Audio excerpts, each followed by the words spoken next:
Bem-vindos à nossa análise de hoje. Vamos investigar uma estrutura cerebral que, apesar do nome, pequeno cérebro, tem uma função gigantesca, o cerebelo. Ele é essencial para a nossa coordenação, para o ajuste fino de cada movimento que a gente faz, sabe? Exatamente. É um maestro silencioso, mas fundamental. E para explorar isso, a gente está usando o material da Universidade Salgado de Oliveira e também do DeepMed. Nossa missão hoje é desvendar como ele se estrutura, como funciona, as conexões, o papel dele no aprendizado motor e, claro, o que acontece quando ele falha. Vamos olhar algumas síndromes clínicas. Isso aí. Pensa só na precisão de um atleta de ponta ou até na habilidade que a gente pega para andar de bicicleta e nunca mais esquece, né? Por trás dessa fluidez toda tem um trabalho intenso e, como você disse, silencioso do cerebelo. Ok, então, vamos começar pela arquitetura. Onde exatamente ele fica e como ele se organiza? Bom, ele fica bem protegido lá na parte de trás do crânio, na chamada fossa posterior. Fica logo atrás do tronco encefálico. Ah, tá. E a aparência lembra mesmo um cérebro em miniatura, sabe? Tem um córtex por fora, cheio de dobrinhas finas, que a gente chama de folhas.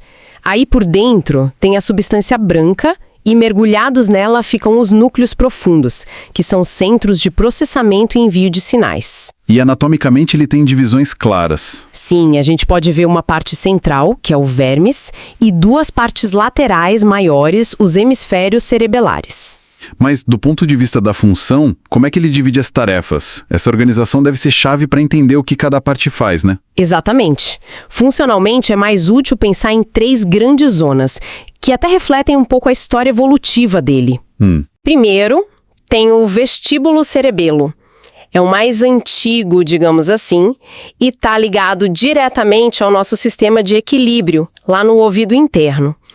Corresponde a uma parte pequena, o lobo flóculo nodular. A tarefa principal dele, manter nosso equilíbrio e coordenar os movimentos dos olhos enquanto a gente se move. Certo, equilíbrio e olhos. Depois vem o espinocerebelo. Esse pega o vermes, a parte central, e a área mais interna dos hemisférios.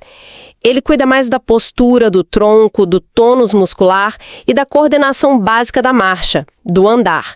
Recebe muita informação sensorial da medula espinhal sobre onde o corpo está. Postura e marcha. Ok. E por último, o cérebro cerebelo. Esse é a maior parte, especialmente em nós humanos. Corresponde às porções mais laterais dos hemisférios. Essa é a área do planejamento e da execução dos movimentos voluntários, complexos, precisos, sabe? Tipo, Digitar, tocar um instrumento ou fazer aquele movimento de pinça com os dedos. É o maestro dos movimentos finos, assim. e aqueles núcleos internos que você mencionou funcionam como umas estações de saída para essas zonas? Isso, são como os portões de saída principais. Não precisa decorar todos os nomes, mas a ideia é que cada zona funcional se conecta preferencialmente com certos núcleos.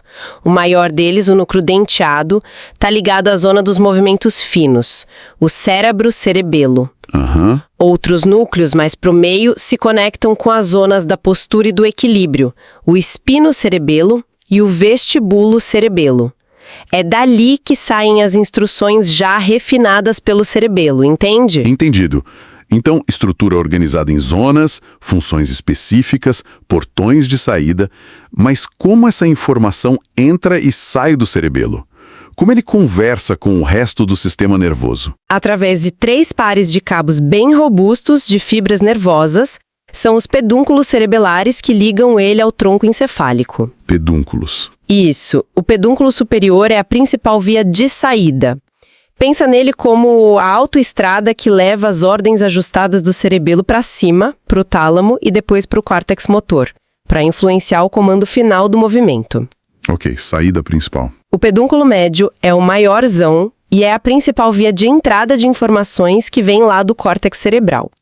O córtex decide, vou pegar aquele copo, aí ele manda essa intenção para uma estação na ponte, que é parte do tronco encefálico, e dali a informação entra no cerebelo por esse pedúnculo. Certo, entrada do córtex. E o pedúnculo inferior também traz entradas importantes, traz informações sobre a posição dos membros, a propriocepção, que vem da medula, e também informações de outra área-chave para o aprendizado motor, o núcleo olivar inferior. Ele também envia algumas saídas, principalmente para os núcleos vestibulares, ajudando no equilíbrio. Então, o processo é mais ou menos assim. O córtex cerebral tem a ideia, tipo, pegar o copo. Manda essa intenção pelo pedúnculo médio para o cerebelo. Isso. Aí o cerebelo também recebe informações sobre onde o braço está agora pelo pedúnculo inferior, certo? Exato. Ele compara a intenção com a realidade, calcula os ajustes que precisa fazer e manda as correções pelo pedúnculo superior de volta para o córtex motor para refinar a execução. E tudo isso se a gente precisar pensar conscientemente nesses detalhes todos. Exatamente. O cerebelo funciona como um comparador e corretor automático. Ele pega o plano motor que a gente queria fazer e o feedback sensorial do movimento que está acontecendo, compara os dois e manda sinais para corrigir, para garantir que o movimento seja suave, preciso, coordenado. É um trabalho de bastidores totalmente inconsciente, mas essencial. Agora vamos por uma parte que eu acho fascinante. O papel do cerebelo no aprendizado motor. Como é que ele ajuda a gente a aprender habilidades novas? Tipo, sei lá, jogar tênis ou tocar violão. Esse é um dos papéis mais intrigantes mesmo. Quando a gente está aprendendo uma habilidade motora nova, o cerebelo está trabalhando a todo vapor. No início, os movimentos são meio desajeitados, né? Cheios de erros. Sim, total. O cerebelo detecta esses erros, a diferença entre o que a gente queria fazer e o que realmente aconteceu. E aí ele vai ajustando os circuitos neurais. Com a repetição, esses ajustes vão se consolidando. É por isso que dizem que a prática leva à perfeição. O cerebelo vai refinando o programa motor. Exatamente isso. Ele cria um modelo interno do movimento. Quanto mais a gente pratica, mais preciso fica esse modelo. Aí o movimento se torna mais automático, mais eficiente e exige menos atenção consciente da nossa parte. Tipo andar de bicicleta. Perfeito exemplo. No começo exige concentração total, né? Depois vira algo natural. Essa memória muscular que a gente fala reside, em grande parte, nesses circuitos cerebelares que foram modificados pela prática. Que legal! E estudos com ressonância magnética funcional, aquela que mapeia a atividade do cérebro, mostram claramente essa ativação super intensa do cerebelo durante o aprendizado motor. Às vezes até mais que o córtex motor em certas fases. E aquela ideia de aprender observando, dos neurônios espelho, o cerebelo entra nisso também? Parece que sim. O cerebelo parece ser crucial também para a gente aprender por imitação.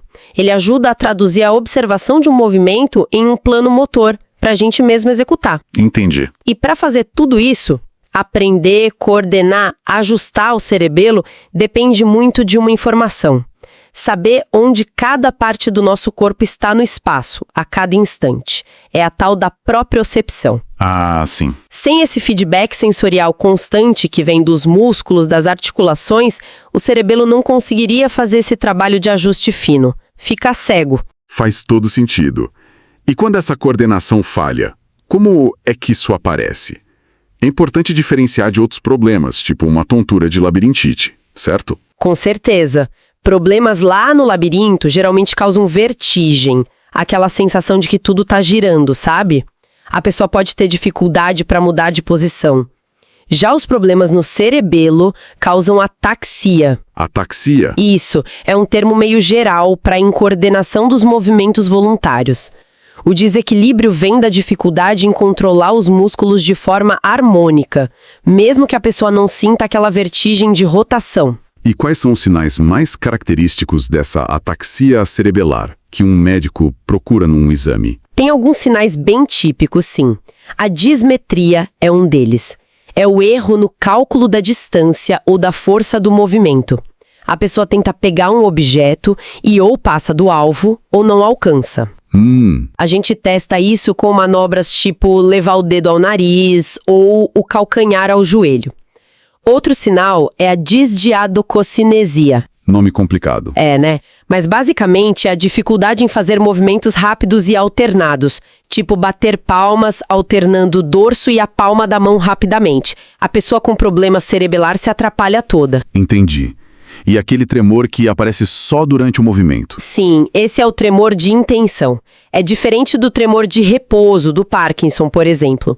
Esse aqui surge ou piora quando a pessoa inicia um movimento voluntário e fica mais intenso quando ela está chegando perto do alvo. E a marcha? A marcha atáxica também é muito comum. A pessoa anda com os pés mais afastados um do outro, alargando a base, sabe? Fica instável, cambaleante, meio como um bebê aprendendo a andar ou alguém que bebeu demais. Ela faz isso para tentar compensar o desequilíbrio. E a fala? Muda também? Pode mudar sim. A fala pode ficar meio arrastada, lenta, silabada, às vezes com volume irregular. É a fala escanquida, ou disartria cerebelar. Entendi.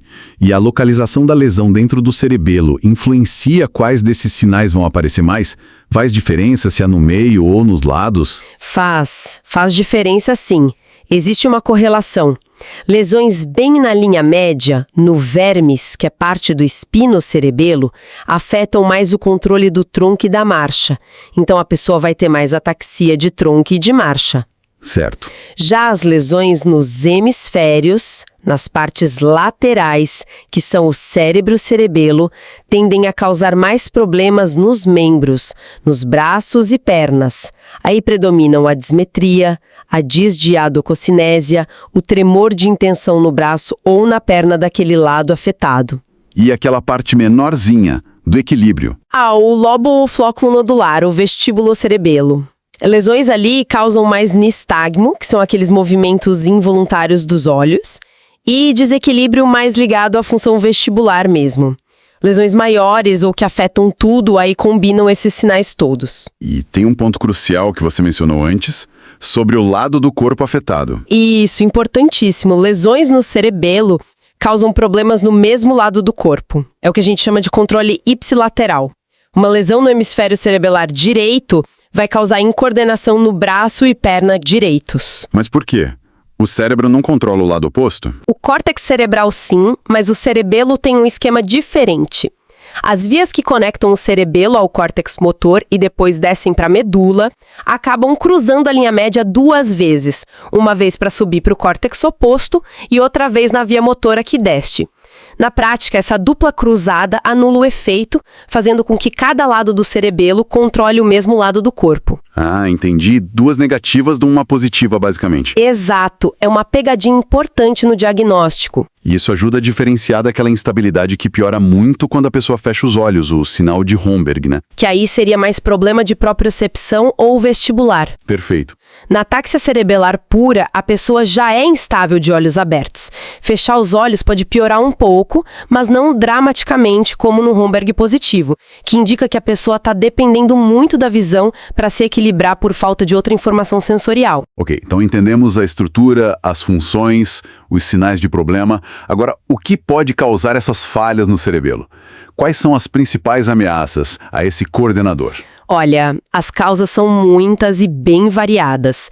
A gente pode dividir em 2 grandes grupos. As hereditárias, que são doenças genéticas, geralmente progressivas, como as atáxias espinocerebelares, as SCAs. Certo. E as adquiridas, que acabam sendo mais comuns na prática clínica. E aí tem um leque grande. Tipo?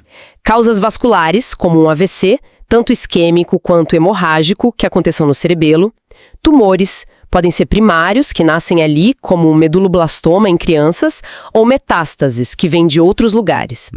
Causas tóxicas ou metabólicas, o álcool é um exemplo clássico, né? Tanto na intoxicação aguda, que dá aquela incoordenação passageira, quanto na degeneração crônica pelo alcoolismo, que causa lesão permanente. Mas também deficiências de vitaminas, como o B1, B12 e vitamina E. Importante saber. E mais? Temos causas autoimunes ou inflamatórias, a esclerose múltipla pode afetar o cerebelo, a ataxia por glúten associada à doença celíaca é outra possibilidade, e tem umas síndromes mais raras, chamadas paraneoplásicas, onde o corpo ataca o cerebelo por causa de um câncer em outro lugar. E claro, Infecções também podem causar inflamação no cerebelo, a cerebelite. Bastante coisa. Vamos ilustrar com alguns casos das fontes para ver como esse raciocínio funciona na prática. O primeiro. Homem de 64 anos, hipertenso, que de repente começou com fala arrastada e dificuldade de coordenar o braço e a perna direitos. Bom. Início súbito, fator de risco vascular, como hipertensão, isso grita AVC, acidente vascular cerebral. Os sintomas estão no lado direito do corpo, né? Dismetria, tremor de intenção à direita. Isso aponta direto para o hemisfério cerebelar direito, confirmando aquela regra da ipsilateralidade. Faz sentido. Uma ressonância magnética provavelmente mostraria um AVC isquêmico naquela região. A boa notícia é que a recuperação funcional depois de AVCs cerebelares costuma ser relativamente boa com reabilitação. Segundo caso. Uma menina de 6 anos, com dor de cabeça que piora de manhã, vômitos e um desequilíbrio progressivo, andando com as pernas bem abertas.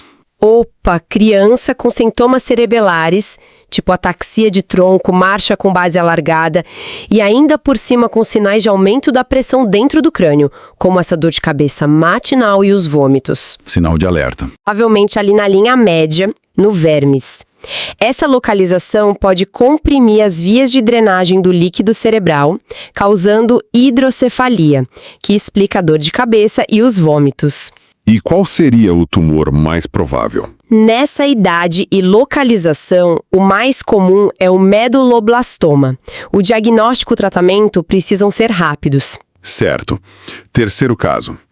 Homem de 52 anos, histórico de alcoolismo crônico, com desequilíbrio progressivo e incoordenação, principalmente para andar. Esse é o quadro clássico da degeneração cerebelar alcoólica. O álcool, quando consumido cronicamente em excesso, tem uma predileção por afetar o vermes, aquela parte do espinocerebelo que controla a postura e a marcha. Ah, por isso afeta mais o andar? Exato. A ressonância magnética pode até mostrar uma atrofia, um encolhimento. Nessa área, o tratamento principal é parar de beber, claro, suplementar vitaminas, especialmente a B1, tiamina, e fazer muita fisioterapia para tentar compensar. É uma lesão estrutural, diferente da intoxicação aguda que passa. Entendi. Quarto caso. Mulher de 46 anos, com uma ataxia que foi piorando ao longo de 2 anos, fala arrastada, tremor nas mãos e também sintomas digestivos, como diarreia e perda de peso. Essa combinação de sintomas neurológicos, uma síndrome cerebelar progressiva com sintomas digestivos, isso acende uma luz para a doença celíaca. E a investigação confirmou, né? É um caso de ataxia por glúten. Mas como o glúten afeta o cerebelo? É uma reação autoimune. O sistema imune, em resposta ao glúten em pessoas sensíveis, pode acabar produzindo anticorpos, como um chamado anti-TG6, que por engano atacam células do cerebelo. O interessante é que, às vezes, a atáxia é a primeira ou até a única manifestação mais óbvia da doença celíaca, antes dos sintomas intestinais ficarem muito claros. Nossa, e o tratamento? O tratamento é fundamentalmente a dieta sem glúten, para parar o gatilho da reação imune, e fisioterapia. Às vezes, pode precisar de imunoterapia também. Último caso. Mulher de 58 anos, fumante, com atáxia que começou e piorou rápido, em questão de meses. Associado a isso, perdeu peso e estava com tosse. A investigação achou um anticorpo específico, o anti-IO, e um tumor no pulmão. Esse é um exemplo de síndrome cerebelar paraneoplásica. É outra causa autoimune, mas aqui o gatilho é um câncer. O sistema imune, ao tentar combater o tumor de pulmão, acaba atacando o cerebelo por engano.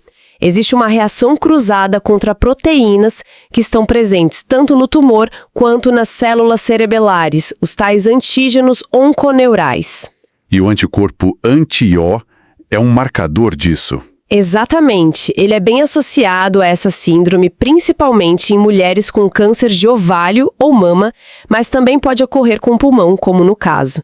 E essa síndrome neurológica pode aparecer antes mesmo do câncer ser diagnosticado, o que é um desafio.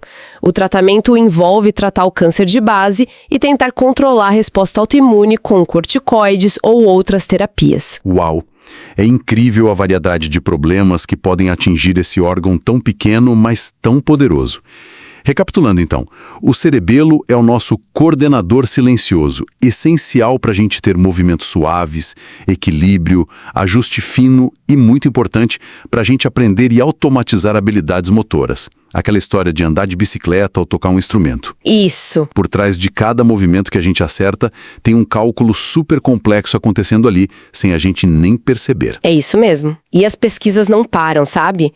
Hoje a gente sabe que o papel do cerebelo vai além do motor. Estudos mais recentes sugerem que ele também está envolvido em funções cognitivas, como planejamento, aprendizado de modo geral, até no processamento de emoções e em alguns aspectos do comportamento social. Sério? Até emoção? Sim, tem pesquisas investigando possíveis ligações com transtornos como esquizofrenia, por exemplo. Ele é bem mais complexo do que a gente imaginava há algumas décadas. Isso deixa a gente com uma reflexão final, né? Se o cerebelo é tão crucial para refinar padrões e automatizar habilidades, será que diferenças sutis na estrutura ou na eficiência das conexões cerebelares entre as pessoas poderiam explicar, pelo menos em parte, o que a gente chama de talento individual? Interessante. Não só para esportes ou música, mas talvez até para aprender certos tipos de tarefas intelectuais complexas com mais facilidade. Quanto do nosso potencial para adquirir certas habilidades está, na verdade, ligado à capacidade do nosso cerebelo de criar e otimizar esses padrões neurais? Fica aí a questão para a gente pensar. Uma ótima questão. Bom, agradecemos a companhia de todos nesta análise sobre o fascinante cerebelo. Até a próxima. Até a próxima. Olá, sejam bem-vindos a mais uma exploração profunda aqui conosco. Nas nossas conversas anteriores, a gente deu uma boa olhada na arquitetura do cerebelo, né? Falamos das divisões, das conexões. Isso, e como tudo isso é fundamental para a coordenação dos nossos movimentos. Exato. E também aprendemos a identificar os sinais, a semiologia cerebelar, quando alguma coisa não está indo bem por ali. Pois é, mapeamos como lesões em partes diferentes, tipo vermes, hemisférios ou lá no flóculo nodular, causam sintomas bem específicos, dismetria, tremor, problema de equilíbrio. Construímos a base, né, para entender como ele funciona e como a gente vê que ele está falhando. E hoje, olha, chegamos no ponto alto, eu diria, a cereja do bolo clínico. Investigar a causa, a etiologia das síndromes cerebelares adquiridas. Ou seja, por que essas falhas acontecem. O material que a gente analisou, incluindo o do DeepNet, deixa claro que essa investigação tem que ser bem pensada, sistemática. Não dá para sair atirando para todo lado. Sem dúvida. Porque, assim, quando você pega um quadro de ataxia, as possibilidades são muitas, né? A gente precisa focar no que é mais comum, naquelas coisas que podem enganar, os tais grandes mímicos e, claro... nas mais perigosas também, imagino. Exatamente. Identificar rápido o que ameaça a vida ou pode deixar a sequela grave. É a causa que vai dizer qual tratamento, qual prognóstico. Então, a missão de hoje é essa: mergulhar nas causas adquiridas mais importantes e tentar responder como é que a história do paciente, sabe, a velocidade com que os sintomas apareceram, o padrão dos sinais neurológicos, como tudo isso ajuda a gente a separar, por exemplo, uma degeneração por álcool de um tumor ou de uma doença autoimune. É bem por aí. Vamos começar então com uma causa tóxica bem conhecida: o álcool. Temos aqui o caso de um homem, 52 anos, etilista crônico, que começou com um desequilíbrio progressivo. O álcool, o etanol, é neurotóxico. E o cerebelo, coitado, é bem sensível aos efeitos dele, principalmente no uso crônico. O que acontece basicamente é uma degeneração, uma morte progressiva de neurônios específicos ali no córtex cerebelar, as células de Purkinje. E o interessante é que essa toxicidade não é igual em todo o cerebelo. Parece que tem uma área mais vulnerável, sabe? Especialmente lá no verme superior, que é a parte mais, digamos, antiga do cerebelo, o paleocerebelo. Essa preferência pelo vermes, por que justo ali?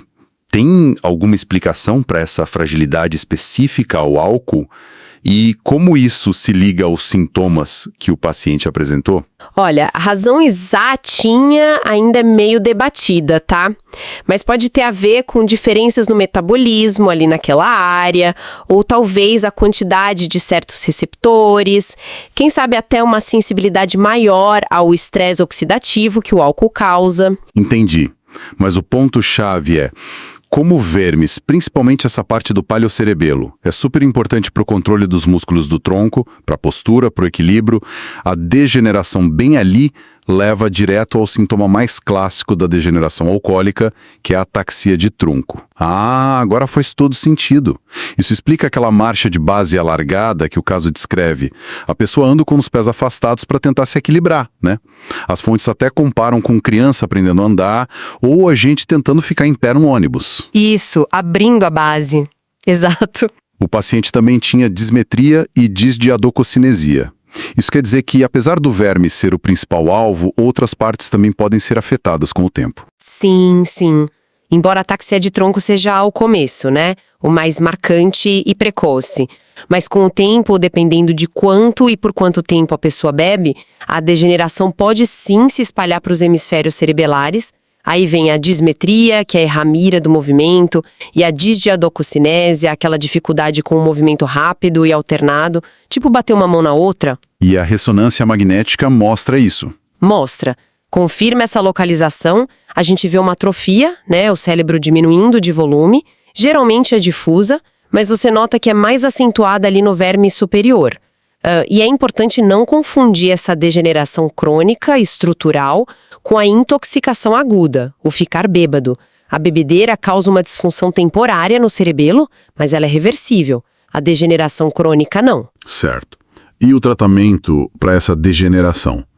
Pelo que vi, tem um ponto que é crucial. É a piora da degeneração. E fisioterapia ajuda? Muito. A fisioterapia focada em equilíbrio, coordenação, marcha, é essencial para tentar aproveitar ao máximo o que restou de função e melhorar a qualidade de vida. Mas, assim, temos que ser realistas, né? Se a perda de neurônios já foi grande, a recuperação da função geralmente é só parcial. A reabilitação ajuda a compensar, mas não conserta o estrago que já foi feito. Entendi. E tem mais, muitas vezes esses pacientes têm outras carências junto, tipo falta de tiamina, vitamina B1. Isso pode levar a outra síndrome, a de Wernicke-Korsakoff, que traz mais problemas neurológicos ainda. Tem que ser uma abordagem completa com vários profissionais. Compreendido. Então, no álcool, o ponto-chave é essa vulnerabilidade do vermes, levando à ataxia de tronco progressiva. É o grande sinal de alerta nos etilistas crônicos. Bom, saindo do tóxico, vamos para outra categoria importante. As neoplasias, os tumores. Tumores ali na fossa posterior, onde fica o cerebelo e o tronco encefálico. São uma causa importante de síndrome cerebelar, né? Principalmente em crianças. O caso que a gente tem aqui é de uma menina, 6 anos, com meduloblastoma. Sim, a fossa posterior é um lugar relativamente comum para tumores cerebrais primários na infância. O meduloblastoma, que você mencionou, é um tumor embrionário, maligno. E tem também o astrocitoma pilocítico, que geralmente é mais benigno. Esses são os mais frequentes nas crianças. E em adultos? Em adultos, o mais comum ali atrás são metástases, sabe? Câncer que veio de outro lugar, tipo pulmão, mama. Mais comum do que tumores que nascem ali mesmo. Mas o grande problema de qualquer massa que cresce na fossa posterior é que ali não tem espaço para nada. É muito apertado. Qualquer coisa que cresce ali comprime estruturas vitais. E essa compressão explica os sintomas da menina. Dor de cabeça, principalmente de manhã, e vômitos. São sinais clássicos de pressão alta dentro do crânio, né? Como o tumor causa isso? Exatamente. O tumor, conforme ele cresce, muitas vezes ele aperta ou até bloqueia o quarto ventrículo. É uma cavidade bem no meio da fossa posterior, por onde passa o líquido cefalorraquidiano, o LCR. Ah, claro. Se bloqueia ali, o LCR não consegue sair dos ventrículos de cima, aí ele acumula, a pressão dentro do crânio aumenta e pronto. Hidrocefalia obstrutiva. Daí vem a dor de cabeça, os vômitos, que às vezes são até em jato, e pode dar o papiledemo, que é o inchaço do nervo óptico lá no fundo do olho. Puxa vida, e se não tratar? Aí a coisa complica. A pressão alta pode levar à sonolência, a pessoa fica mais devagar, rebaixa o nível de consciência e pode até acontecer uma herniação cerebral, que é quando o cérebro é empurrado para onde não devia. É uma emergência neurológica gravíssima. Nossa, além desses sinais da pressão alta, a menina também tinha perda de equilíbrio, atáxia de tronco, não conseguia ficar em pé com os pés juntos, e tinha nistagmo, aqueles movimentos dos olhos sem querer. Como esses sinais se ligam ao tumor? Bom, a atáxia de tronco, de novo, é pela compressão do vermes. O tumor está ali apertando o vermes. Já o nistagmo e a vertigem também, se tiver, podem surgir se o tumor comprimir ou invadir o lobo flóculo nodular. Lembra? Aquela parte do cerebelo ligada ao sistema vestibular, do equilíbrio e da coordenação dos olhos. Certo. Ou então, se comprimir as conexões dele lá no tronco encefálico. Então, o tipo de sinal neurológico dá pistas de onde o tumor está e o quanto ele cresceu ali na fossa posterior. Uma coisa que uma das fontes destacou e achei importante: uma lesão só no cerebelo causa problema de coordenação, de equilíbrio, mas não fraqueza. Não deixa a pessoa paralisada. Por quê? Correto. É porque a principal via que comanda a força muscular voluntária, a via piramidal, ela desce lá do córtex cerebral, passa pelo tronco encefálico, mas não entra no cerebelo e vai para a medula.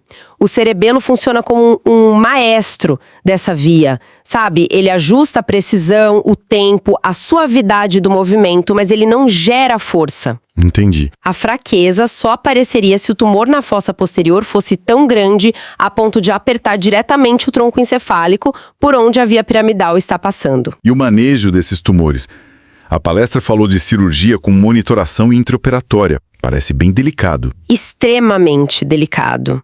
A cirurgia para tirar o tumor costuma ser o tratamento principal, tanto para aliviar a compressão, resolver a hidrocefalia, quanto para a gente saber exatamente que tipo de tumor é com a biópsia. E essa monitoração que você falou é para ficar de olho na atividade elétrica dos nervos cranianos e das vias motoras e sensitivas ali do tronco durante a cirurgia. Para não machucar nada, né? Exato. Ajuda o neurocirurgião a tirar o máximo possível do tumor com segurança, diminuindo o risco de lesar essas estruturas que são vitais e estão coladas ali. O prognóstico depois varia muito. Aquele astrocitoma pilocítico, como é mais benigno, às vezes só com a cirurgia a pessoa fica ótima. Já o meduloblastoma, que é maligno, geralmente precisa de mais coisa depois, como radioterapia, quimioterapia. Entendi. Então, nos tumores, a chave é o efeito de massa, a compressão. Leva à hidrocefalia e a sinais localizados dependendo de onde aperta. E o risco maior é a pressão alta dentro do crânio. Agora, vamos mudar para um terceiro grupo de causas. As autoimunes, incluindo as paraneoplásicas. Certo. Começando pela ataxia por glúten. O caso aqui é de uma professora, 46 anos, com um desequilíbrio que vinha piorando, olha, há 2 anos. A ataxia por glúten é uma coisa bem interessante e talvez até mais comum do que a gente pensa, subdiagnosticada. É uma doença neurológica autoimune mesmo, que começa por causa da ingestão de glúten em quem tem predisposição genética. Mas tem que ter a doença celíaca, aquela do intestino? Não necessariamente. Esse é um ponto importante. Embora muitas vezes esteja junto com a doença celíaca, a ataxia pode ser a única coisa que aparece, ou a principal. Pode acontecer até em gente que não tem quase nada de sintoma no intestino. Nossa, e como funciona? A ideia é que o sistema imune reage ao glúten e produz anticorpos. Só que alguns desses anticorpos, tipo um chamado antitransglutaminase 6, o anti-TG6, acabam atacando por engano partes do sistema nervoso, principalmente as células de Purkinje lá no cerebelo. É como se fosse um fogo amigo do sistema imune. Entendi. Os sintomas da paciente pareciam bem espalhados. Desequilíbrio, andar de base larga, fala meio lenta e silabada. A tal fala escandida. Isso. Dismetria nos dois lados, tremor quando ia fazer algum movimento, e no caso dela, até tinha sintomas leves de intestino, diarreia de vez em quando, perdeu peso. A ressonância mostrou atrofia no cerebelo, difusa, mas de novo, predominando no vermes. Isso é o esperado. A atrofia cerebelar, especialmente no vermes, é um achado comum sim, quando a ataxia por glúten já tem um tempo. Reflete a perda dos neurônios. A clínica pode variar, mas geralmente é isso. Uma ataxia cerebelar que vai piorando, afetando o andar, a fala, a coordenação dos braços e pernas. O diagnóstico vem da suspeita clínica, de achar os anticorpos específicos no sangue, antigliadina, antiedomísio, antitransglutaminase do tecido e aquele mais específico para a forma neurológica, o anti-TG6. E, idealmente, confirmar a sensibilidade ao glúten. Seja com biópsia do intestino ou vendo se a pessoa melhora com a dieta. E o tratamento, então, é focado nisso, na causa raiz. Exatamente. O tratamento fundamental é começar uma dieta sem glúten e tem que ser muito estrita e para sempre. Isso pode ajudar a parar a piora ou até melhorar um pouco os sintomas neurológicos, principalmente se começar cedo, antes de perder muitos neurônios. E fisioterapia também, imagino. Fundamental para reabilitação. Em casos mais difíceis, às vezes se tenta corticoide, imunoglobulina, mas a base mesmo é a dieta. A eficácia desses outros ainda é meio incerta. Interessante essa ligação direta, dieta-neurologia. E ainda nesse guarda-chuva autoimune, tem as síndromes paraneoplásicas. O caso agora é de uma mulher de 58 anos, fumante, com um quadro neurológico que apareceu mais rápido, em uns 3 meses só. As síndromes neurológicas paraneoplásicas, essas são um grupo bem complexo e às vezes dramático de doenças. Elas acontecem quando um câncer, que muitas vezes a pessoa nem sabe que tem ainda. Nossa. Esse câncer produz umas proteínas, que a gente chama de antígenos onconeurais, que normalmente só deveriam existir no sistema nervoso. O sistema imune reconhece essas proteínas lá no tumor como estranhas e cria uma resposta para atacar o tumor. Só que o problema é que essa resposta imune, com anticorpos e células de defesa, acaba atravessando a barreira do cérebro e atacando essas mesmas proteínas ou parecidas nos neurônios. Aí causa o dano neurológico. É tipo um efeito colateral da luta contra o câncer, então. E no caso específico da degeneração cerebelar paraneoplásica, o que costuma disparar isso? Quais cânceres? Tem vários anticorpos onconeurais que podem fazer isso com o cerebelo. Um dos mais clássicos é o anti-IO. Ele está muito ligado a câncer ginecológico, sabe? Ovário, mama, às vezes outros tumores também. Outro bem importante é o anti-U, que muitas vezes está ligado ao câncer de pulmão de pequenas células, aquele tipo agressivo, comum em quem fuma muito, como a paciente do caso. Certo. Aí tem anti-TRI, anti-RI, anti-VGCC. Cada um tem umas associações com tumores um pouco diferentes, um quadro clínico um pouquinho diferente. No caso dessa paciente fumante, mesmo com o anti-O positivo, que é mais clássico de ginecológico, a gente sempre tem que pensar em pulmão por causa do cigarro, ou procurar outro tumor escondido, investigar o câncer obrigatório. A clínica dela era essa síndrome cerebelar que veio rápido, desequilíbrio, fala meio embolada, tremor, junto com sintomas mais gerais, tipo enjoo, vertigem, perdeu peso, tosse seca. O exame neurológico confirmou a ataxia, a dismetria, o nistagmo e a investigação achou mesmo um nódulo suspeito no pulmão. Essa rapidez com que tudo começou é uma dica importante, então. Sim, a velocidade de progressão subaguda, semanas a poucos meses, é muito característica das síndromes paraneoplásicas. Isso diferencia bastante das degenerações mais lentas, como a do álcool ou a do glúten, que geralmente levam anos para se instalar. Entendi. Essa rapidez mostra a força do ataque imunológico que está acontecendo. E um ponto crucial. Muitas vezes, os sintomas neurológicos são a primeira coisa que aparece, antes de qualquer sintoma do câncer. ou do diagnóstico do câncer, às vezes meses até anos antes. Caramba. Por isso que, se aparece uma ataxia cerebelar subaguda sem explicação, principalmente num adulto de meia idade ou mais velho, tem que procurar ativamente por um câncer escondido. Fazer exame de imagem, de tórax, abdômen, pelve, marcador tumoral, às vezes até PET scan. E pesquisar esses anticorpos onconeurais no sangue e no LCR.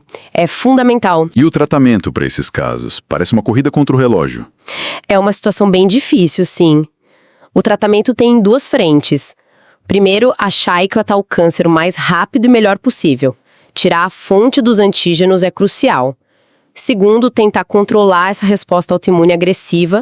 Aí entra imunoterapia pesada, corticoide em dose alta, imunoglobulina, plasmaférese e às vezes outros imunossupressores mais fortes. E a pessoa melhora do neurológico? Infelizmente, mesmo tratando tudo isso, a recuperação neurológica costuma ser bem limitada, porque o dano nos neurônios pela inflamação pode ser muito grande e irreversível quando a gente consegue fazer o diagnóstico. Muitas vezes o objetivo é mais estabilizar o quadro, sabe? Impedir que piore mais. Bom, então a gente explorou 3 jeitos bem diferentes de como o cerebelo pode ser afetado por problemas adquiridos. Vamos tentar juntar os pontos principais para diferenciar eles. Perfeito. Então, recapitulando. Primeiro, a degeneração alcoólica, que é tóxica. Geralmente crônica, piora devagarinho, ao longo de anos, afeta mais o verme superior, o pálio cerebelo. O principal sintoma é a ataxia de tronco, andar de base larga. Tratamento: parar de beber e fisioterapia. A melhora neurológica é limitada se já estiver avançado. Certo. Segundo, os tumores de fossa posterior. Causa neoplásica por compressão. A velocidade de piora varia. Causa sintoma pelo tamanho. Hidrocefalia por obstrução, dor de cabeça, vômito, risco de herniação e sinais cerebelares localizados. Ataxia de tronco se aperta o vermes, nistagmo se pega o flóculo-nódulo. Tratamento: cirurgia, às vezes rádio ou químio. Prognóstico depende do tipo do tumor. Ok. E terceiro, as síndromes autoimunes, tipo glúten ou paraneoplásica. A progressão é subaguda na paraneoplásica, semanas, meses, e mais lenta na do glúten, meses, anos. É um ataque do sistema imune direto às células do cerebelo. A clínica geralmente é mais difusa, ataxia no andar, nos braços, na fala. Na paraneoplásica é crucial procurar o câncer escondido que pode aparecer depois do sintoma neurológico. Tratamento: dieta sem glúten para uma, tratar o câncer imunossupressão para outra. O prognóstico neurológico, infelizmente, muitas vezes não é tão bom. Fica muito claro, né, como a história bem detalhada, idade, hábitos como álcool, outras doenças e, principalmente, a velocidade com que os sintomas apareceram junto com o exame neurológico que ajuda a gente a mapear onde está o problema. É mais vermes, hemisférios, flóculo, nódulo, como tudo isso é super poderoso para a gente ir fechando o diagnóstico. Aquela pergunta de validação que a gente tinha é um ótimo exemplo. No etilista crônico, a atrofia mais no vermes ou nos hemisférios? Com tudo que a gente falou. No vermes, claramente. Exato. E é super importante lembrar que essas são só algumas causas, as mais clássicas talvez. O material do DeepMed e o dia a dia no consultório mostram muitas outras coisas. AVC no cerebelo, isquêmico ou hemorrágico, causa sintoma de repente. Verdade. Infecção por vírus ou bactéria pode dar uma inflamação aguda, uma cerebelite, e isso é comum em criança. Falta de vitamina, tipo B1, ligada ao álcool também, B12, vitamina E, pode dar ataxia progressiva. E doenças como a esclerose múltipla, que causa lesões, placas no cérebro, muitas vezes atingem o cerebelo ou as vias dele, dando sintoma que vai e volta ou piora com o tempo. Tem que manter a cabeça aberta para várias possibilidades e usar a clínica e os exames de forma inteligente. Então, o que tudo isso significa pra gente? Acho que fechamos um ciclo importante aqui sobre o cerebelo. Começamos lá na estrutura, na função dele como esse maestro silencioso que coordena tudo, ajusta nossos movimentos. E agora vimos como vários tipos de doença tóxica, tumoral, autoimune, vascular, infecciosa podem bagunçar essa harmonia toda. É uma estrutura que trabalha escondida, né? De forma inconsciente, para garantir que o que a gente faz seja preciso, suave, adaptado. Ele fica comparando o plano do movimento que vem lá de cima do córtex com a informação que chega do corpo dizendo onde a gente tá, como tá se movendo e vai corrigindo tudo em tempo real. E como foi dito na palestra, ele é chave para o aprendizado motor. Aquela história de andar de bicicleta, né? Exato. Andar de bicicleta, nadar, tocar um instrumento. Aquilo que a gente aprende parece que fica gravado para sempre, mesmo sem praticar. Essa memória motora depende muito da capacidade das conexões dentro do cerebelo de mudarem, da plasticidade delas. A habilidade fica lá. Mas aqui é que a coisa fica realmente interessante. As pesquisas mais novas, usando ressonância magnética funcional, aquela que vê o cérebro funcionando, estão mostrando que o papel do cerebelo, desse pequeno cérebro, talvez vá muito além do motor. É verdade. Tem cada vez mais evidência de que o cerebelo está metido também em função cognitiva, em afeto, emoção. Sério? Tipo o quê? Trabalho, linguagem, até processamento de emoção e regular comportamento social. Tem até uma síndrome descrita, a síndrome cognitivo-afetiva cerebelar, que acontece depois de lesões em certas áreas, principalmente no neocerebelo mais de trás, e causa problemas justamente nessas áreas não motoras. A palestra até falou de possíveis ligações com coisas como esquizofrenia ou dificuldades de aprendizado em geral. Isso muda tudo, né? Abre uma visão completamente nova do que o cerebelo faz. Sem dúvida. Sugere que talvez o cerebelo funcione como um modulador geral, sabe? Não só para o movimento, mas talvez para o fluxo de informação e para o ajuste fino em várias redes do cérebro, incluindo as de cognição e emoção. Talvez ele ajude a suavizar e coordenar não só nossos atos, mas também nossos pensamentos e sentimentos. Uau! É uma área de pesquisa super ativa, super promissora e está redesenhando o que a gente entendia dessa estrutura que por tanto tempo foi vista quase só pelo lado motor. O pequeno cérebro ainda tem muito que nos ensinar sobre como o cérebro inteiro funciona. Olá, bem-vindos e bem-vindas a mais uma análise focada aqui no nosso espaço. No nosso encontro anterior, a gente navegou pela arquitetura geral do cerebelo, lembra? Aquele maestro incrível por trás da nossa coordenação. Falamos das divisões funcionais-chave, o vestíbulo-cerebelo, cuidando do equilíbrio dos olhos, o espino-cerebelo, ajustando postura, tônus muscular, e o cérebro-cerebelo, que orquestra os movimentos mais, refinados. Hoje, a nossa abordagem muda um pouquinho. Vamos vestir nossos chapéus de detetives clínicos, pode ser? A ferramenta principal, a semiologia, essa arte, que é fundamental de interpretar os sinais e sintomas que a pessoa apresenta. Nosso objetivo aqui é fazer a tal da correlação clínico-anatômica, ou seja, como que os sinais que um paciente tem nos ajudam a mapear onde, dentro do cerebelo pode estar o problema. É um passo essencial porque chamamos de diagnóstico topográfico. E olha, temos em mãos umas anotações bem detalhadas de uma palestra sobre isso e umas tabelas resumo que parecem, muito úteis para organizar esse mapa mental todo. Certo, então. Vamos começar a desembrulhar isso. A pergunta central que vai guiar a gente com base nesses materiais é: como aqueles sinais clássicos de síndrome cerebelar, a ataxia, a dismetria, aquela palavra complicada, a disdiadococinesia, o tremor, como eles se manifestam de forma diferente, dependendo se a lesão está na linha média, o vermes, ou nas partes laterais, os hemisférios, ou naquela porção mais antiga, o lobo flóculo nodular. E tem uma pista crucial para nossa investigação, né? De que lado do corpo os sintomas motores aparecem em relação à lesão no cerebelo? Isso é chave. Precisamente.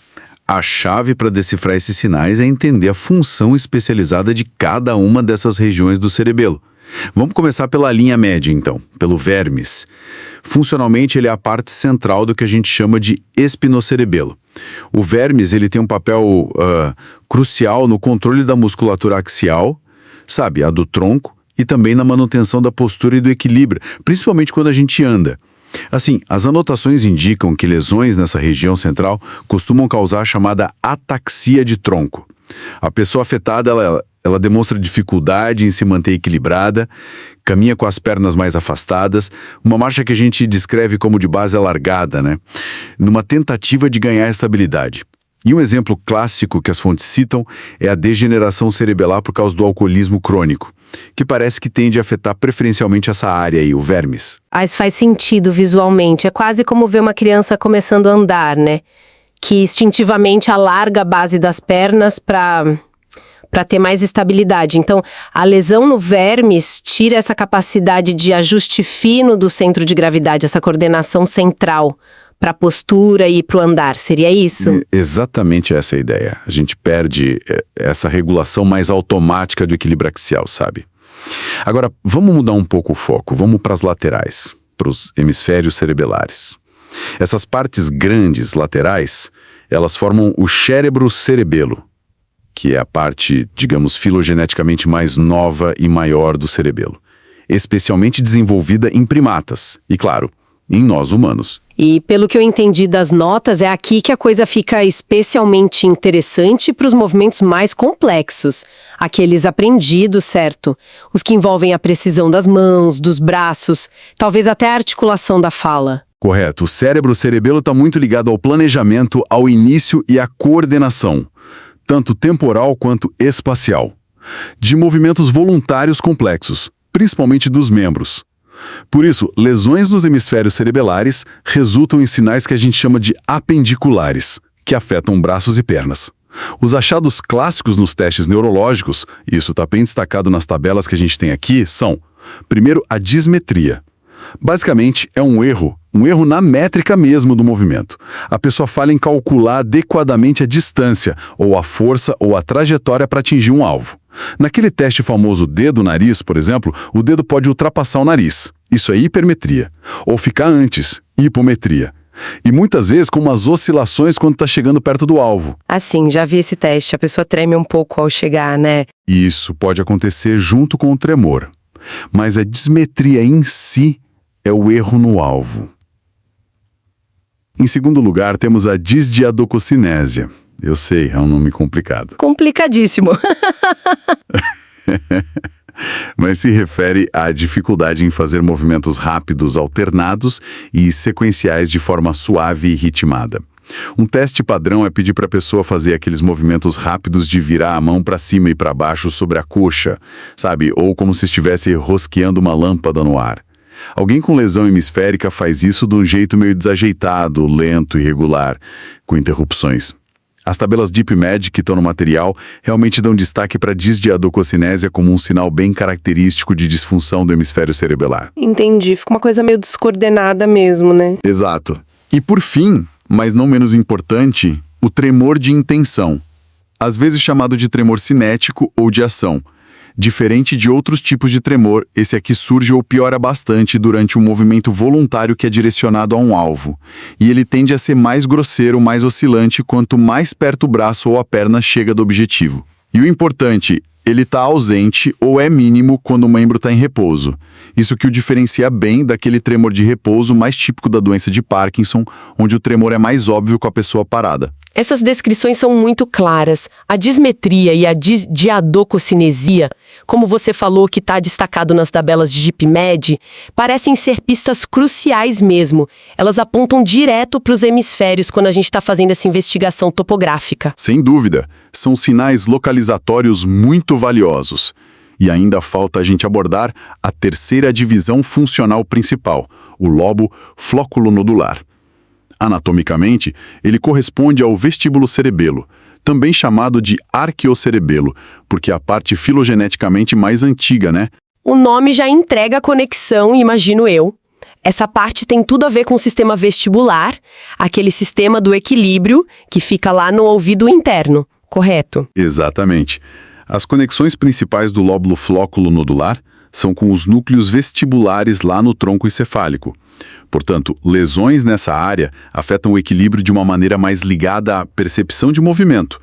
e a capacidade de manter o olhar estável durante os movimentos da cabeça, aquele reflexo vestíbulo-ocular, sabe?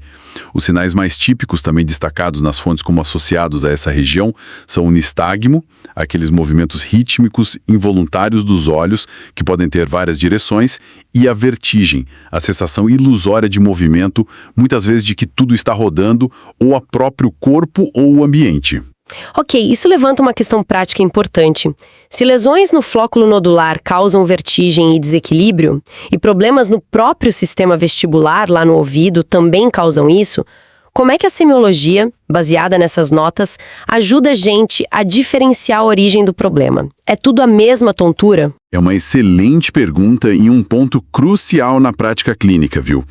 Embora ambos possam causar essa sensação de tontura e desequilíbrio, a natureza dos sintomas e outros achados no exame ajudam a distinguir. A ataxia por lesão cerebelar, seja do vermes ou dos hemisférios, é fundamentalmente um problema de coordenação motora. A pessoa não consegue fazer movimentos de forma suave e precisa, mesmo que ela saiba onde o corpo dela está no espaço. A propriocepção geralmente está preservada. E o desequilíbrio cerebelar puro não costuma piorar tanto assim, de forma dramática, quando a pessoa fecha os olhos. Isso é diferente da ataxia sensorial, que é por perda da propriocepção, aí é um problema nos nervos ou na medula. Nesse caso, o paciente depende muito da visão e piora demais o equilíbrio quando fecha os olhos. É o clássico sinal de Romberg positivo. Ah, o Romberg, lembro disso. Então, no cerebelar puro, o Romberg não seria tão positivo assim. Geralmente não de forma tão acentuada como na ataxia sensorial. Pode haver alguma piora, claro, porque a visão sempre ajuda, mas não é aquela dependência total. Já o desequilíbrio de origem vestibular, seja por lesão no flóculo nodular ou lá no labirinto mesmo, ele é frequentemente dominado por aquela sensação intensa de vertigem rotatória, náuseas e uma dificuldade bem marcada em tolerar movimentos da cabeça. As características específicas do nistagmo, se ele é só horizontal ou vertical, rotatório, se muda com a direção do olhar, e outros testes vestibulares mais específicos são ferramentas essenciais que os neuros e otorros usam para fazer essa diferenciação. É um detalhe importante que está nas entrelinhas das fontes. Entendido. Então o mapa está se formando. Vermes mais ligado à ataxia de tronco, hemisférios com sinais apendiculares, tipo dismetria e disdiadococinesia, e o lobo flóculo nodular mais ligado a nistagmo e vertigem. Mas e aquela peça-chave do quebra-cabeça que a gente mencionou lá no início? A lateralidade. Se a lesão é no hemisfério, vamos dizer o direito, de que lado do corpo a gente espera ver a dismetria ou o tremor de intenção? Aqui a gente chega num princípio neuroanatômico que as fontes destacam como fundamental para a localização clínica e que pode até parecer meio surpreendente à primeira vista. É a regra da ipsilateralidade para os déficits motores cerebelares. Ipsilateralidade. Isso. Diferente do que acontece com a via motora principal, que sai lá do córtex cerebral, onde uma lesão à esquerda causa fraqueza à direita, né? As lesões em um hemisfério cerebelar causam déficits de coordenação como dismetria, disdiadococinesia, tremor de intenção do mesmo lado da lesão. Portanto, um paciente com uma lesão no hemisfério cerebelar direito vai apresentar a incoordenação no braço e na perna direitos. Do mesmo lado. Nossa, isso realmente parece ir contra aquela regra geral que a gente aprende sobre o cruzamento das vias no sistema nervoso central. Como é que isso se explica? A anatomia das vias deve ser diferente, então? É uma consequência da organização das vias que conectam o cerebelo ao córtex motor e depois do córtex para a medula. As notas mencionam um fenômeno de dupla decussação ou duplo cruzamento. Tentando simplificar aqui para o áudio. Imagina que a informação processada no hemisfério cerebelar direito, por exemplo, sai por uma via, o pedúnculo cerebelar superior, aí ela cruza para o lado oposto para influenciar estruturas como o tálamo e o córtex motor do lado esquerdo. Certo, até aí cruzou. Exato. Até que tá essa que vai controlar o lado direito do corpo, né? Só que a principal via motora que desce desse córtex esquerdo, o trato córtico-espinhal, ela cruza de novo mais embaixo, lá no bulbo, para finalmente controlar os músculos do lado direito do corpo. O resultado líquido, assim, dessas duas travessias é que o hemisfério cerebelar direito acaba influenciando o controle motor do lado direito do corpo. Entender esse princípio da ipsilateralidade é, como as fontes reforçam, absolutamente essencial para interpretar corretamente os achados clínicos e localizar a lesão. Não pode esquecer disso. Ok, acho que consegui visualizar essa dança das vias aí, uma dupla cruzada que no fim das contas faz o controle ser do mesmo lado. O resultado final é o que importa para o nosso trabalho de detetive aqui. Lesão cerebelar direita, sintomas motores do lado direito. Vamos então juntar as peças do nosso mapa topográfico com base no que a gente discutiu a partir dessas fontes? Temos 3 zonas principais com assinaturas clínicas distintas. Lesão no vermes, a linha média, leva a ataxia de tronco, afetando principalmente postura e marcha. Lesão nos hemisférios, as laterais, causa aquela tríade clássica de dismetria, disdiadococinesia e tremor de intenção nos membros. E a lesão no lobo flóculo-nodular, ligado ao sistema vestibular, resulta primariamente em nistagmo e vertigem. E a regra de ouro para lesões que são de um lado só. Os sintomas motores apendiculares nos membros são sempre ipsilaterais, no hemisfério cerebelar, por causa daquela arquitetura interessante de dupla decussação das vias. Acertei? Exatamente. Essa correlação clínico-anatômica é uma ferramenta poderosíssima. Apenas observando e testando cuidadosamente os sinais e sintomas do paciente, a gente consegue formar uma hipótese muito boa sobre onde no cerebelo está o problema. É o primeiro passo indispensável no raciocínio diagnóstico em neurologia. Uma vez que a gente tem uma localização provável, bom, aí o nosso próximo passo investigativo é descobrir o que está causando essa lesão. Qual é a etiologia? E é precisamente sobre as causas, as etiologias, que a gente vai se debruçar na nossa próxima análise detalhada. Com o mapa da localização mais ou menos estabelecido, vamos mergulhar nas causas adquiridas que são mais comuns e clinicamente importantes das síndromes cerebelares. Vamos usar as fontes para explorar exemplos como a já mencionada degeneração pelo álcool, que afeta o vermes, os tumores cerebelares, lembrando daqueles exemplos que mencionavam o risco de comprimir o tronco encefálico ou causar hidrocefalia, e também aquelas síndromes autoimunes fascinantes, sabe? Ah, sim, as paraneoplásicas. Isso, como as síndromes paraneoplásicas, onde o sistema imune ataca o cerebelo por causa de um câncer escondido em outro lugar, e também a atáxia associada à doença celíaca. Tem bastante coisa aí pra gente ver. Com certeza. E para a gente encerrar a nossa conversa de hoje, fica uma reflexão interessante que emerge das fontes também. Elas apontam para um corpo crescente de evidências, muitas vindo de estudos de neuroimagem funcional, que sugerem que o papel do cerebelo vai além da pura coordenação motora. O envolvimento dele no aprendizado motor já é bem estabelecido, mas tem cada vez mais indicações de que ele participa em funções cognitivas, como planejamento, linguagem, memória de trabalho e até na regulação emocional e no comportamento social. O exemplo citado dos pianistas que mostram alterações estruturais em áreas específicas do cerebelo com treino intensivo ilustra bem essa plasticidade, né? Essa capacidade de adaptação. Nossa, que interessante. Quer dizer que o cerebelo não é só para andar direito e pegar as coisas? Parece que não. E isso nos leva a questionar até que ponto as nossas experiências, o que a gente aprende, as nossas práticas, até que ponto isso molda fisicamente essa estrutura. E ao contrário, como variações sutis na função cerebelar, talvez nem chegando a causar sinais clínicos óbvios, como elas poderiam influenciar, talvez silenciosamente, as nossas habilidades cognitivas, nossa capacidade de aprender coisas novas, ou até modular nossas respostas emocionais e sociais no dia a dia. É uma fronteira de pesquisa realmente empolgante sobre o pequeno cérebro. Uma pergunta excelente para a gente continuar pensando, né? Ampliando nossa visão sobre as múltiplas facetas do cerebelo. Por hoje, nossa exploração focada na semiologia e na correlação clínico-anatômica chega ao fim. Esperamos que tenha sido esclarecedora para todo mundo.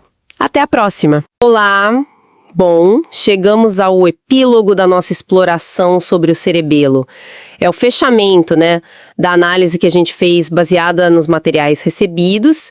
Este foi mais um DeepMed e com ele a gente conclui essa investigação focada nessa estrutura tão fascinante do cérebro. A missão agora, então, é tentar destilar a essência do que a gente aprendeu, né? Eu acho que é um ótimo momento para consolidar tudo. Porque o cerebelo, que muitas vezes, né, fica meio relegado a um papel secundário, tipo, só o coordenador do equilíbrio. Sim, sim. Ele se revelou através dos materiais que a gente viu, um centro neurológico, assim, de uma sofisticação imensa e com uma importância vital para muito mais coisa do que a gente imaginava no começo. Nossa, total. Essa foi uma das grandes revelações para mim, sabe? A ideia central que parece emergir com muita força dos artigos, da palestra, dos casos clínicos, é que o cerebelo não só coordena, ele aprende e refina o movimento. Exato. Parece que ele pega aquela intenção mais geral que vem do córtex motor e transforma numa ação precisa, né? Exatamente. Pensa assim, o córtex motor é tipo o diretor que grita ação, mas o cerebelo é o editor de cena. É ele que ajusta o foco, a iluminação, o ritmo. Boa analogia. Para garantir que a performance final seja fluida, eficiente, adequada ao contexto. Ele modula o movimento, garante precisão, equilíbrio e o timing correto. Sem ele, a intenção motora seguia bruta, sabe? Descoordenada. Gosto dessa imagem do editor, ficou bem clara. E os materiais trouxeram uns exemplos ótimos para ilustrar isso. O beija-flor, por exemplo, aquilo é impressionante. Nossa, sim. Conseguir pairar no ar com aquela precisão toda para alcançar o néctar, a frequência, o controle das asas. É algo que exige uma modulação em tempo real que, assim, só o cerebelo parece capaz de fazer, né? É um exemplo extremo de controle motor fino, com certeza. Mas a gente nem precisa ir tão longe, né? Pensa na diferença entre só ter força muscular para arremessar uma bola de basquete e ter a coordenação fina, apurada, para acertar a cesta várias vezes, em condições diferentes. Isso é aprendizado motor puro. É o cerebelo sendo treinado pela prática. Certo. Então não é só sobre executar um movimento uma vez. É sobre aprender a executar bem, consistentemente. E essa parte do aprendizado me parece crucial. Mas uma coisa, por que essa função de refinamento tão complexa opera de forma inconsciente? A gente não tem consciência desses ajustes finos, né? Olha, essa é uma questão fundamental mesmo. Acredita-se que essa natureza inconsciente seja basicamente uma questão de eficiência neural. Eficiência?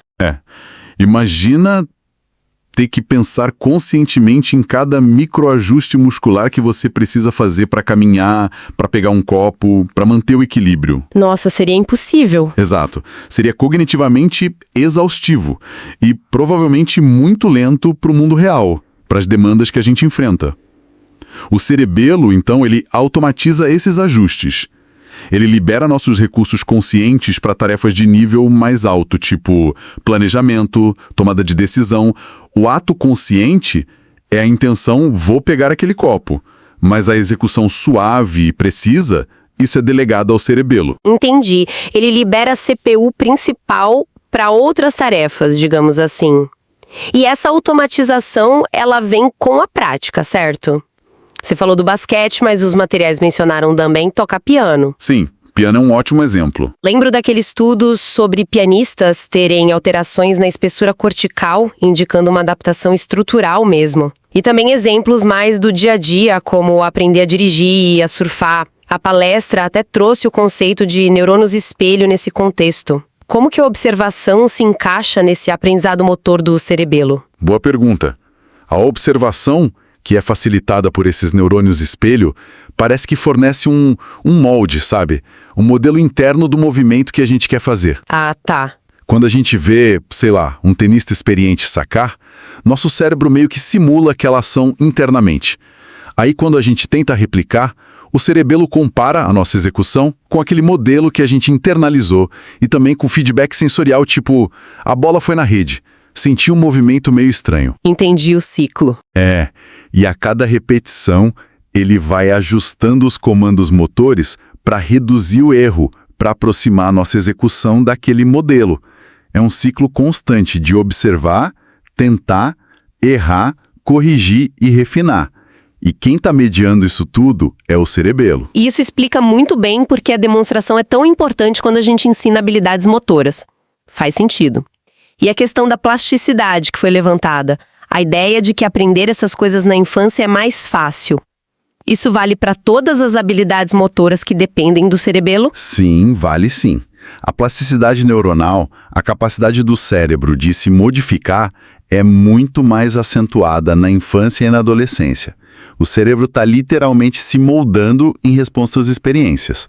Aprender a tocar um instrumento complexo, como o piano, que exige uma coordenação bimanual absurda, ritmo preciso, leitura de partitura, é um desafio imenso que se beneficia demais dessa janela de maior plasticidade. Aquele estudo que foi mencionado, que viu diferenças estruturais no cérebro de pianistas, Sim. ele sugere que essa prática intensiva realmente esculpe as redes neurais, incluindo as cerebelares. Um adulto pode aprender? Claro que pode. Mas o processo tende a ser mais lento, talvez exija mais esforço consciente, porque as vias neurais já estão um pouco menos maleáveis, digamos. Faz sentido. Menos malháveis. E só pra gente não confundir as coisas, os materiais também fizeram questão de diferenciar o papel do cerebelo do papel dos núcleos da base, né? Especialmente quando mencionaram condições como Parkinson ou distonia. Poderia recapitular rapidinho essa distinção? Às vezes parece que os dois lidam com problemas de movimento. É uma distinção super importante. Os dois são sistemas modulatórios cruciais, mas o foco deles é diferente. Simplificando bastante, tá? O cerebelo está mais envolvido na coordenação, na precisão, no timing e no aprendizado do movimento. Ele garante que o movimento seja suave e no alvo. Ok, coordenação e precisão. Isso. Já os núcleos da base, eles estão mais ligados à seleção e à iniciação do movimento. Também ao tônus muscular e à amplitude, à quantidade de movimento. Ah, entendi a diferença. No Parkinson, por exemplo, o que a gente vê, dificuldade em iniciar o movimento, a acinesia, lentidão, a bradicinesia, rigidez, que é a alteração do tônus, e o tremor de repouso.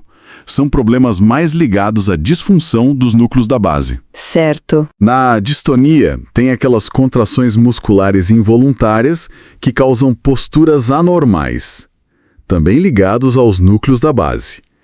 A ataxia cerebelar, por outro lado, é uma incoordenação do movimento voluntário. Não é primariamente uma falta ou um excesso de movimento ou um problema de tônus. É a falta de harmonia no movimento. Ok, essa separação de funções ajuda bastante a entender. Então, vamos focar agora nos problemas específicos do cerebelo. As fontes mencionaram várias causas para lesões cerebelares, né? Falta de oxigênio no AVC, isquemia. Isso, isquemia. Efeitos tóxicos, como álcool crônico, ataques do sistema imune, tipo esclerose múltipla, ou síndromes paraneoplásicas, e até tumores crescendo ali na região. E a consequência principal disso tudo parece ser a tal da ataxia. Correto.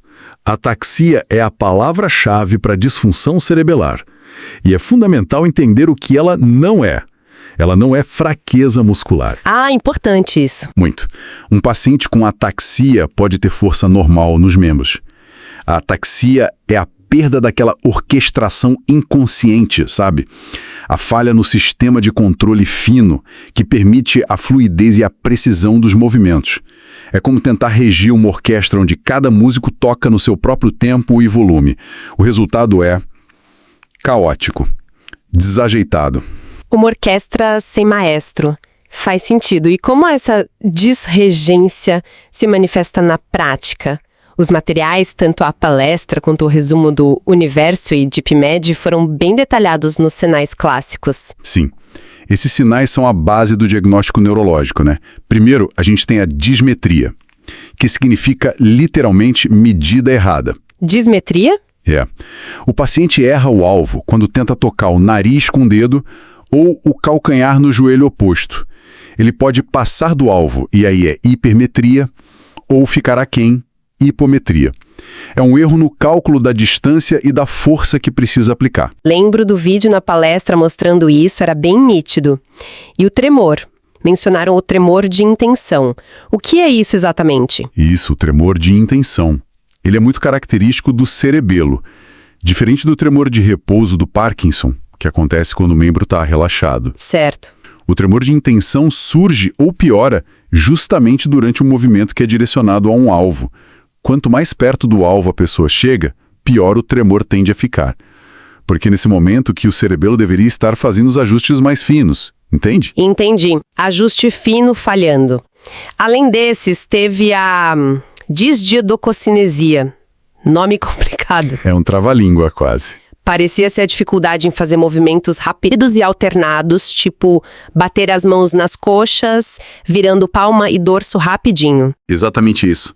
É a dificuldade em coordenar sequências rápidas de movimentos que são antagonistas. O movimento perde a fluidez, a regularidade. Fica desajeitado. Ok. Depois tem a ataxia de tronco. Essa afeta o equilíbrio do corpo como um todo. A pessoa tem dificuldade em ficar parada em pé ou sentada sem oscilar.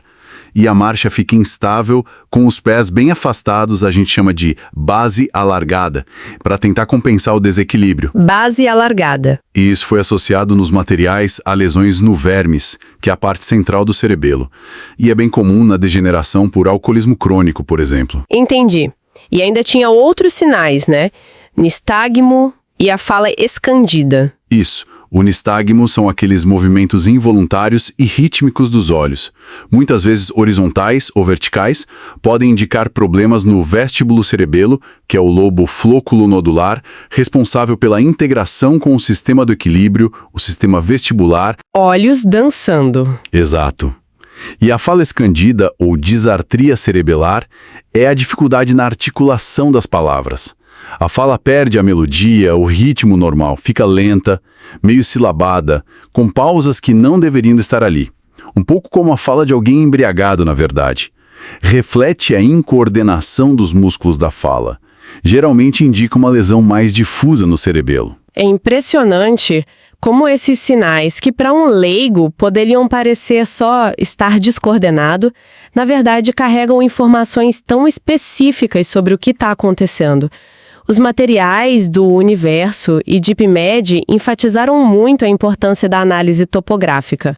Como que esses sinais ajudam a localizar o problema dentro do cerebelo? A análise topográfica é fundamental, sim, porque o cerebelo não é uma massa única, homogênea.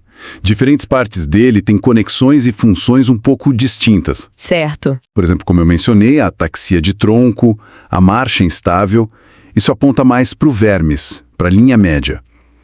Já problemas na coordenação fina dos membros, dismetria, tremor de intenção nos braços ou pernas, sugerem mais lesões nos hemisférios cerebelares, nas laterais. Nistagmo e problemas de equilíbrio ligados a movimentos da cabeça, isso aponta mais para o lobo flóculo-nodular, o vestíbulo cerebelo. Identificar qual o padrão predominante dos sinais ajuda a gente a inferir a localização da lesão. E isso, por sua vez, direciona a investigação da causa, da etiologia. Entendi. Se a gente suspeita de uma lesão num hemisfério, pode pensar mais em AVC ou tumor. Se é algo mais difuso, talvez uma causa tóxica, como álcool, ou degenerativa.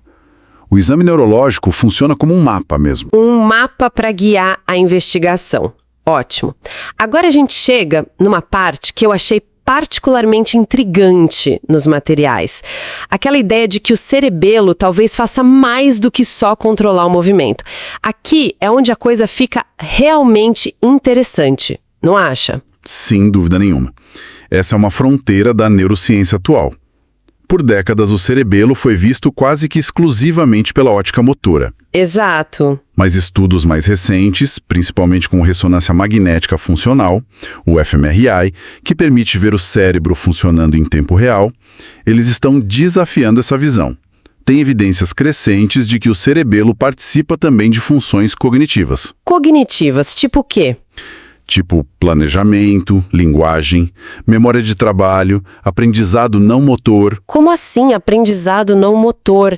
Que tipo de coisa seria essa e como que os pesquisadores testam isso? Por exemplo, em tarefas que exigem aprender por tentativa e erro para resolver um problema que não é motor, um problema cognitivo. Ou tarefas que envolvem sequenciar informações, ou se adaptar a regras que mudam. Observa-se ativação no cerebelo durante essas tarefas. Nossa! Alguns modelos sugerem que o cerebelo pode aplicar o mesmo tipo de processamento que ele usa para refinar movimentos, detecção de erro, correção, automação, aos nossos fluxos de pensamento, aos processos cognitivos. Que interessante! Ele ajudaria a tornar nosso pensamento mais fluido, mais adaptado, assim como ele faz com os movimentos. Tem até hipóteses ligando disfunções do cerebelo a sintomas cognitivos em condições como a esquizofrenia. Isso é realmente surpreendente. Expande muito o papel dele. E a palestra mencionou alguns estudos específicos. Lembro daquele da tese sobre pacientes com enxaqueca e alterações sutis de equilíbrio. Sim, esse estudo sugere conexões inesperadas entre sistemas que parecem distintos, né? Enxaqueca é super complexa, mas encontrar alterações subclínicas na função cerebelar nesses pacientes levanta questões sobre como dor, sistema vestibular e cerebelo interagem.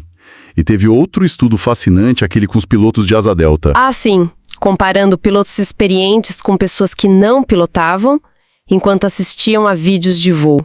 O que aquilo mostrou exatamente? Mostrou que, ao observar os vídeos, os pilotos experientes ativavam não só as áreas visuais, o que é esperado, Claro. mas também áreas motoras e premotoras, incluindo o cerebelo, de uma forma diferente dos controles. Isso sugere que, para eles, observar um voo não era só uma experiência visual passiva. Ativava toda a rede neural associada ao ato de pilotar.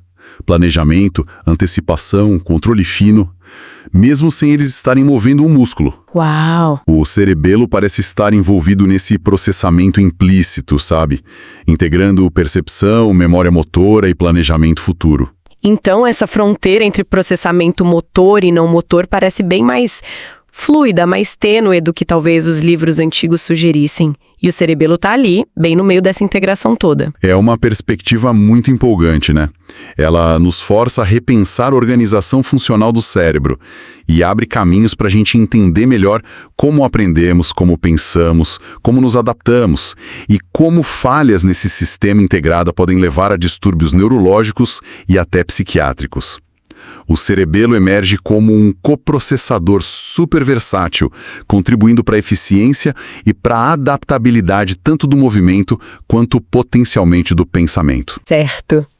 Bom, depois de toda essa exploração cobrindo desde a coordenação mais fina até esses possíveis papéis cognitivos, se a gente tivesse que resumir a mensagem central, sabe, o leitmotiv desta temporada do DeepMed sobre o cerebelo, qual seria? O que tudo isso significa no final das contas? Olha, acho que o leitmotiv, como foi bem destacado no material de epílogo, é consolidar essa imagem do cerebelo como o grande maestro inconsciente da nossa orquestra motora e talvez de partes da nossa sinfonia cognitiva também. Maestro inconsciente. Gostei. A função essencial dele é a modulação, o refinamento, a garantia do timing da precisão e, de forma crucial, o aprendizado de novas habilidades, sejam elas físicas ou, como a gente está começando a entender, talvez até mentais. Ele não compõe a música, quer dizer, ele não inicia a ação primariamente, mas ele rege com maestria. Ele transforma a intenção bruta que vem lá do córtex na performance fluida, adaptada e habilidosa, que permite a gente interagir com o mundo de forma eficaz. Uma bela síntese. Foi realmente uma jornada fascinante por essa estrutura tão complexa. Queria agradecer a todo mundo que acompanhou a gente nesta análise neuroanatômica do DeepMed. E fiquem ligados porque a próxima temporada vai trazer um novo tema para a gente desvendar juntos. E só para encerrar a nossa reflexão sobre o cerebelo, eu queria propor uma questão final, que conecta justamente essas funções motoras e não motoras que a gente explorou. Isso levanta uma pergunta importante, eu acho. Qual seria? Considerando o papel que a gente sabe que o cerebelo tem no aprendizado e no refinamento de habilidades motoras complexas, tipo aprender um instrumento, uma dança, um esporte, e com essas evidências crescendo sobre o envolvimento dele em funções cognitivas, será que o próprio ato de se engajar e dominar uma nova habilidade motora desafiadora, será que isso poderia trazer benefícios cognitivos que vão além do domínio puramente motor? Interessante. Será que esse tipo de aprendizado poderia estimular a plasticidade e a conectividade lá no cerebelo de uma forma que também melhore, talvez indiretamente, a nossa capacidade de pensar, de planejar ou de aprender em outras áreas? Fica aí a reflexão. Uma excelente provocação final. O aprendizado motor como um possível exercício para o cérebro de forma mais ampla. Muito interessante. Com isso, então, a gente encerra a nossa análise sobre o cerebelo. Muito obrigada e até a próxima.